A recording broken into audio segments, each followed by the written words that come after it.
Hello everyone, how are you? I hope all of you are happy and healthy and once again you're most welcome to my YouTube channel GK with MK।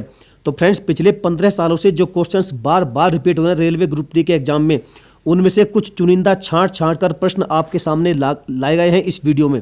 तो friends, video को ध्यान से देखना, super fast speed में सारे one liner questions को cover करेंगे।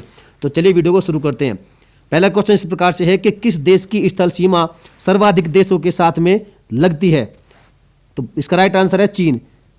चीन देश की सीमा सबसे अधिक देशों के साथ में लगती है। हरियाणा के पहले मुख्यमंत्री कौन थे? तो पंडित भगवत दयाल शर्मा थे। बैरोमीटर के पठन में तेजी से गिरावट किस बात का सूचक है? तो बैरोमीटर में तेजी से गिरावट सूचक है किसका? तूफान के आने का। चलिए अगले क्वेश्चन इस प्रकार है कि काजीरंगा राष्ट्रीय अभयारण्य किस राज्य में है? बार बार एक क्वेश्चन रिपीट होता है और आपको मालूम भी होगा ये कहां पर है। असम राज्य में है और ये एक सींग वाले गैंडे के लिए फेमस है। नेक्स्ट क्वेश्चन है कि पृथ्वी अपनी धुरी पर किस दिशा में घूमती है? तो याद रखिएगा, पृथ्वी अपनी धुरी पर घूमती है पश्चिम से पूर्व दिशा की ओर। उज्जैन किस नदी के किनारे बसा है? तो उज्जैन बसा है क्षिप्रा नदी के किनारे और ये कहां पर है? मध्य प्रदेश में है। उज्जैन को महाकाल की नगरी भी कहा जाता है। चलिए आगे बढ़ते हैं। अगला क्वेश्चन इस प्रकार से है कि कौन सी धातु बिजली की सबसे अधिक सुचालक है? तो चांदी जो है बिजली की सबसे अधिक सुचालक मानी जाती है। गोबर गैस में मुख्य रूप से क्या पाया जाता है? तो गोबर गैस में मुख्य रूप से पाई जाती है आपकी मीथेन गैस। राज्यसभा के सदस्यों का चुनाव कितनी अवधि के लिए किया जाता है? तो ये किया जाता है आपका कितना? 6 वर्ष के लिए। चलिए आगे बढ़ते हैं।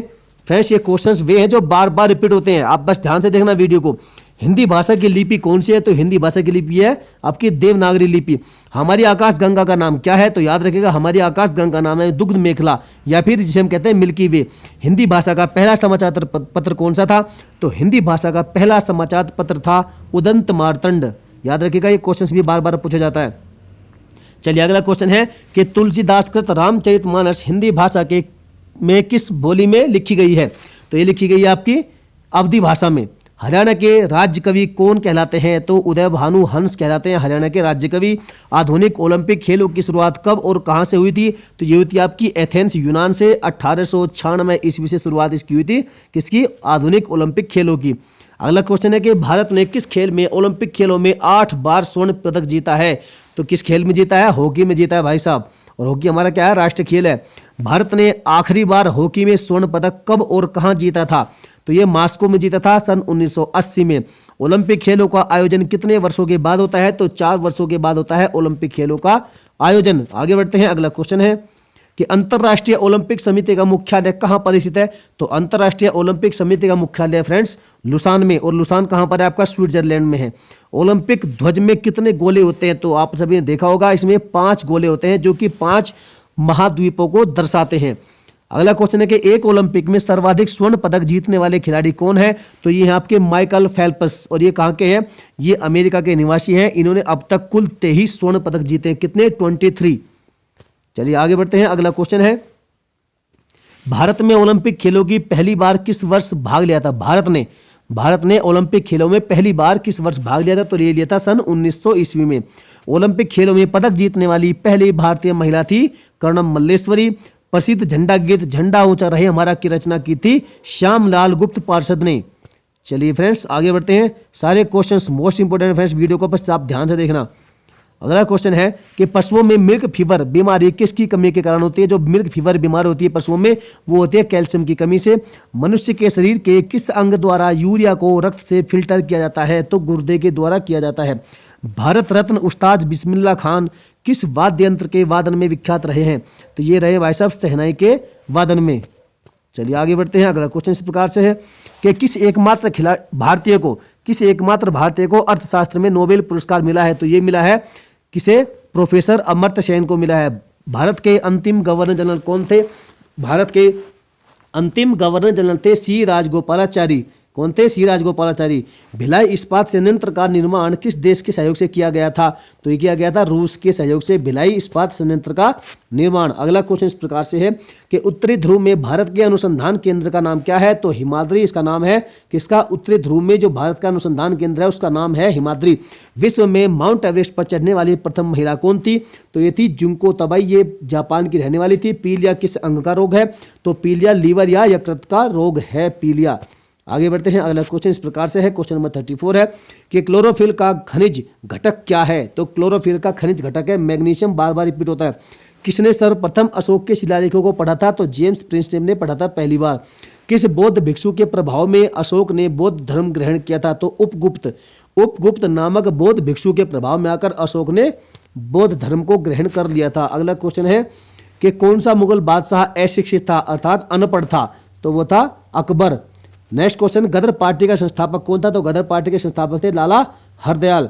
सिख इतिहास में लंगर प्रथा किसने शुरू की थी? आप जानते हैं कि सिखों के जो आज वर्तमान में जो लंगर प्रथा है चलाई जाती है वो बहुत ही फेमस होती है और बहुत सेवा करते हैं, दिल से करते हैं। तो ये प्रथा चलाई थी गुरु अंगद देव जी ने। चलिए आगे बढ़ते हैं, अगला क्वेश्चन है क्वेश्चन नंबर 40 कि सबसे प्राचीनतम वेद कौन सा है? तो आप सभी जानते हैं ऋग्वेद सबसे प्राचीन वेद है। कुल वेदों की संख्या होती है 4। नेक्स्ट क्वेश्चन है कि किस सुल्तान ने अपनी राजधानी दिल्ली से दौलताबाद स्थानांतरित की थी? बार बार क्वेश्चन रिपीट होता है। तो ये की थी एमबीटी ने। एमबीटी अर्थात मोहम्मद बिन तुगलक, और इसे हम शॉर्ट फॉर्म में एमबीटी भी लिखते हैं, याद रखिएगा, मोहम्मद बिन तुगलक। चलिए अगला क्वेश्चन है कि मनुष्य के शरीर में हड्डियों की संख्या कितनी होती है? तो 206 होती है मनुष्य के शरीर में हड्डियों की संख्या। अगला क्वेश्चन है कि सूर्य के प्रकाश में कौन सा विटामिन प्राप्त होता है? तो सूर्य के प्रकाश से विटामिन प्राप्त होता है विटामिन डी। मादा एनाफ्लीज मच्छर के काटने से कौन सा रोग हो जाता है? तो ये हो जाता है मलेरिया। टेलीफोन का आविष्कार किसने किया था? अलेक्जेंडर ग्राहम बेल ने किया था टेलीफोन का आविष्कार। चलिए आगे बढ़ते हैं अगले क्वेश्चन की ओर। क्वेश्चन नंबर आपका 46 है कि चीनी यात्री ह्वेनसांग ने किस विश्वविद्यालय में अध्ययन किया था? तो नालंदा विश्वविद्यालय में अध्ययन किया था चीनी यात्री ह्वेनसांग ने। और ये किसके शासनकाल में भारत आया था? आप कमेंट करके हमें लिखिएगा। कौन सा रक्त समूह सर्वदाता कहलाता है? तो जो ओ ब्लड ग्रुप है ये सर्वदाता कहलाता है, अर्थात ये सभी को अपना ब्लड दे सकते हैं इस ब्लड ग्रुप वाले व्यक्ति। प्रकाश वर्ष का संबंध किससे है? तो प्रकाश वर्ष का संबंध है खगोलीय दूरी से। चलिए आगे बढ़ते हैं, अगला क्वेश्चन है पृथ्वी सूर्य का चक्कर लगाती है सर्वप्रथम किसने बताया था? तो ये बताया था सर्वप्रथम कोपरनिकस ने। शिक्षक दिवस कब मनाते हैं? तो 5 सितंबर को मनाते हैं। खेल दिवस कब मनाते हैं? 29 अगस्त को मनाते हैं खेल दिवस, राष्ट्रीय खेल दिवस। किसके जन्म दिवस को खेल दिवस के रूप में मनाया जाता है? तो मेजर ध्यानचंद के जन्म दिवस को खेल दिवस के रूप में मनाया जाता है। विश्व पर्यावरण दिवस कब मनाते हैं? 5 जून को मनाते हैं। रामकृष्ण मिशन की स्थापना किसने की थी? स्वामी विवेकानंद ने की थी। किसकी? रामकृष्ण मिशन की स्थापना। अगले क्वेश्चन के बढ़ते हैं, भारत का सर्वोच्च वीरता पदक का क्या नाम है? तो परमवीर चक्र है भारत का सर्वोच्च वीरता पदक। भारत का शेक्सपियर किसे कहा जाता है? तो कालिदास को कहा जाता है भारत का शेक्सपियर। कंप्यूटर का पिता किसे कहा जाता है? चार्ल्स बेबेज को कहा जाता है कंप्यूटर का पिता। चलिए अगले क्वेश्चन की ओर बढ़ते हैं। अगला क्वेश्चन है कि अंतरिक्ष में जाने वाले प्रथम व्यक्ति कौन थे? तो मेजर यूरी गागरिन थे। कहाँ के रहने वाले थे? रूस के रहने वाले थे। चंद्रमा पर कदम रखने वाले प्रथम व्यक्ति कौन थे? नील आर्मस्ट्रांग थे। आप बार बार पढ़ते आ रहे हैं इसको। अंतरिक्ष में जाने वाले प्रथम भारतीय थे राकेश शर्मा जी। ये भी आपका क्वेश्चन बार बार रिपीट होता है। चलिए आगे बढ़ते हैं अगले क्वेश्चन की ओर कि प्रथम भारतीय उपग्रह का नाम क्या है जिसे और इसे कब छोड़ा गया था? तो ये इसका नाम था आर्यभट्ट और छोड़ा गया था सन 1975 में। संयुक्त राष्ट्र संघ के वर्तमान महासचिव कौन है? तो ये है एंटोनियो गुटेरस। अंतर्राष्ट्रीय महिला दिवस किस तिथि को मनाते हैं? तो मनाते हैं 8 मार्च को अंतर्राष्ट्रीय महिला दिवस। याद रखिएगा ये क्वेश्चंस बार बार रिपीट होते हैं फ्रेंड्स। चलिए 64 और देखिए ऐसा ही नहीं है कि मैं ऐसे ही बता रहा हूँ इन प्रश्नों को, ये प्रश्न आपके एग्जाम्स में पूछे गए हैं। मगध साम्राज्य की प्रारंभिक राजधानी कहाँ थी? तो मगध साम्राज्य की प्रारंभिक राजधानी थी आपकी राजगृह में। बिजली से चलने वाली प्रथम रेलगाड़ी कौन सी थी? तो डेक्कन क्वीन नाम की रेलगाड़ी थी बिजली से चलने वाली पहली रेलगाड़ी भारत की। भारत में प्रथम विद्युत रेल कब चली थी? तो 1925 ईस्वी में चली थी भारत में पहली विद्युत रेल। कब? 1925 में। याद रखिएगा जो रेलवे का एग्जाम दे रहे हैं उनके लिए तो रामबाण क्वेश्चन हैं। भारत का सबसे अधिक सिंचित क्षेत्र किस प्रदेश में है? तो यह है उत्तर प्रदेश में। कुतुब मीनार को किसने पूरा करवाया था? तो इल्तुतमिश ने करवाया था। और आप यह जानते हैं कि इल्तुतमिश को क्या कहते हैं? गुलामों का गुलाम कहते हैं, गुलामों का गुलाम। आइजोल किसकी राजधानी है? तो मिजोरम की राजधानी है आपकी आइजोल। आगे बढ़ते हैं अगला क्वेश्चन है क्वेश्चन नंबर 70। भारत में पोखरण में अपना पहला परमाणु परीक्षण किस वर्ष किया गया था? तो ये क्या था? 1974 ईस्वी में। और चाय के उत्पादन में भारत का विश्व में कौन सा स्थान है? तो दूसरा स्थान है। किसी राज्य की विधानसभा में अधिकतम कितने सदस्य हो सकते हैं? तो 500 हो सकते हैं अधिकतम सदस्य किसी भी राज्य की विधानसभा में। भारत भारती का लेखक कौन है? भारत भारती नामक पुस्तक का लेखक है मैथिलीशरण गुप्त। विश्व जनसंख्या दिवस कब मनाते हैं? तो ये मनाते हैं 11 जुलाई को। रिजर्व बैंक ऑफ इंडिया की स्थापना कब हुई थी? तो 1 अप्रैल 1935 ईस्वी को हुई थी, जबकि इसका राष्ट्रीयकरण हुआ था 1949 ईस्वी में। आगे बढ़ते हैं, सुप्रीम कोर्ट के किस न्यायाधीश पर असफल महाभियोग चला गया था? तो ये चला गया था रामास्वामी पर। भारत का सबसे लंबा राष्ट्रीय राजमार्ग कौन सा है? तो NH-44 है। और कहां से कहां तक है? ये कश्मीर, श्रीनगर से कन्याकुमारी तक जाता है। भारत में सर्वाधिक उत्पादन किस राज्य में पाया जाता है? ठीक है फ्रेंड्स, यहां पर एक क्वेश्चन थोड़ा सा गलत टाइप हो गया। भारत में सर्वाधिक वन किस राज्य में? सर्वाधिक सघन वन, ये आपका सर्वाधिक सघन वन है। यहां पर सघन कर लीजिए इसको। भारत के किस राज्य में सबसे अधिक सघन वन पाए जाते हैं? तो ये पाए जाते हैं अरुणाचल प्रदेश में। चलिए अगले क्वेश्चन की ओर बढ़ते हैं कि जैन धर्म के प्रवर्तक ऋषभदेव का उल्लेख किस वेद में मिलता है? तो ऋग्वेद में मिलता है। ऋग्वेद सबसे पुराना वेद है, कुल वेदों की संख्या 4। कौन सी यूरोपीय नदी ब्लैक फॉरेस्ट से निकलकर काला सागर में गिरती है? तो ये गिरती है डैन्यूब नदी। पीली क्रांति का संबंध किससे है? तिलहन के उत्पादन से है पीली क्रांति का संबंध। आगे बढ़ते हैं, अगला क्वेश्चन है कि सीमांत गांधी किसे कहा जाता है? सीमांत गांधी कहा जाता है खान अब्दुल गफ्फार खान को। बंद अर्थव्यवस्था से आप क्या समझते हैं? तो बंद अर्थव्यवस्था का मतलब है कि आयात और निर्यात दोनों इसमें बंद हो जाते हैं। इंदिरा गांधी परमाणु अनुसंधान केंद्र कहाँ स्थित है? तो ये है आपका कलपक्कम में कांचीपुरम डिस्ट्रिक्ट में, और ये है आपका तमिलनाडु में। चलिए आगे बढ़ते हैं, अगला क्वेश्चन है कि सल्तनत काल में मूल्यों पर नियंत्रण किसने लगाया था? तो अलाउद्दीन खिलजी ने लगाया था मूल्यों पर नियंत्रण। याद रखिएगा, किसने? अलाउद्दीन खिलजी ने। अखिल भारतीय राष्ट्रीय कांग्रेस की प्रथम महिला अध्यक्ष कौन थी? तो श्रीमती एनी बेसेंट थी, और ये क्या थी? विदेशी थी। यदि आपसे पूछा जाए कि अखिल भारतीय राष्ट्रीय कांग्रेस की प्रथम भारतीय महिला अध्यक्ष की कौन थी? तो वो थी सरोजिनी नायडू। नेक्स्ट क्वेश्चन, जनसंख्या का महाविभाजक वर्ष किसे कहा जाता है? तो ये कहा जाता है 1921 ईस्वी को जनसंख्या का महाविभाजक वर्ष। स्पेन का राष्ट्रीय खेल क्या है? तो बुल फाइट है, सांड की लड़ाई अर्थात बुल फाइट। दिल्ली स्थित शांति वन किसका समाधि स्थल है? तो जवाहरलाल नेहरू का समाधि स्थल है। थानेश्वर के वर्धन वंश का संस्थापक कौन था? तो ये था प्रभाकर वर्धन, थानेश्वर के वर्धन वंश का संस्थापक। अगला क्वेश्चन है क्वेश्चन नंबर 91, एलोरा के कैलाश मंदिर का निर्माण किस वंश के शासकों ने कराया था? तो ये कराया था राष्ट्रकूट वंश के शासकों ने।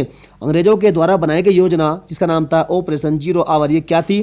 तो ये थी कि भारत छोड़ो आंदोलन के पहले गांधी जी सहित जितने भी जो प्रमुख कांग्रेस के नेता थे उनको मुंबई में गिरफ्तार करने की योजना थी, जिसका नाम दिया गया था ऑपरेशन जीरो आवर। महाराजाधिराज की उपाधि धारण करने वाले प्रथम गुप्त शासक कौन थे? तो ये थे चंद्रगुप्त प्रथम, जिसने महाराजाधिराज की उपाधि धारण की थी। अगला क्वेश्चन कि नादिर शाह ने किसके शासनकाल में भारत पर आक्रमण किया था? तो नादिर शाह ने मोहम्मद शाह के शासनकाल में ही भारत पर अपना आक्रमण किया था। पुष्टि मार्ग के संस्थापक कौन है? तो ये थे आपके बल्लभाचार्य। बाबर ने अपनी आत्मकथा जिसका नाम था बाबरनामा या फिर तुजुके बाबरी, वह किस भाषा में लिखी थी? ये क्वेश्चन बार बार रिपीट होता है, तो ये लिखी थी आपकी तुर्की भाषा में। किसका नाम था? बाबरनामा या फिर कहते हैं तुजुके बाबरी। चलिए नेक्स्ट क्वेश्चन है कि राजा कृष्णदेव राय किस धर्म के अनुयायी थे? तो ये थे वैष्णव धर्म के अनुयायी। बोर्ड ऑफ कंट्रोल का निर्माण किस अधिनियम के तहत किया गया था? तो ये किया गया था पिट्स इंडिया एक्ट 1784 के अंतर्गत। नेक्स्ट क्वेश्चन है कि ब्रिटिश ईस्ट इंडिया ने अपना पहला कारखाना कहां पर स्थापित किया था? तो ये किया था कहां पर? सूरत में। चलिए आगे बढ़ते हैं, अगला क्वेश्चन है कि भारतीय दलहन अनुसंधान संस्थान कहां पर स्थित है? तो ये है आपका कानपुर में। अंग्रेजों के द्वारा सर्वप्रथम कहवा बागान कहां पर लगाए गए थे? तो लगाए गए थे चिकमंगलूर जनपद में, जो है आपका कर्नाटक में। तो फ्रेंड्स ये थे धुआंधार स्पीड में आपके 100+ क्वेश्चन। कैसे लगे आपको क्वेश्चंस? वीडियो कैसे लगी आप बताइएगा जरूर। यदि आपको अच्छी लगे तो वीडियो को लाइक करिएगा, और यदि कोई सुझाव है तो कमेंट करके हमें जरूर बताइएगा, और अपने सभी फ्रेंड्स में धुआं करिएगा इसको, अर्थात शेयर करिएगा। और यदि किसी भाई बहन ने अभी तक चैनल को सब्सक्राइब करके बेल आइकन को जरूर प्रेस करिएगा। तो चलिए फ्रेंड्स मिलेंगे फिर किसी नेक्स्ट और दमदार वीडियो में। जय हिंद, वंदे मातरम।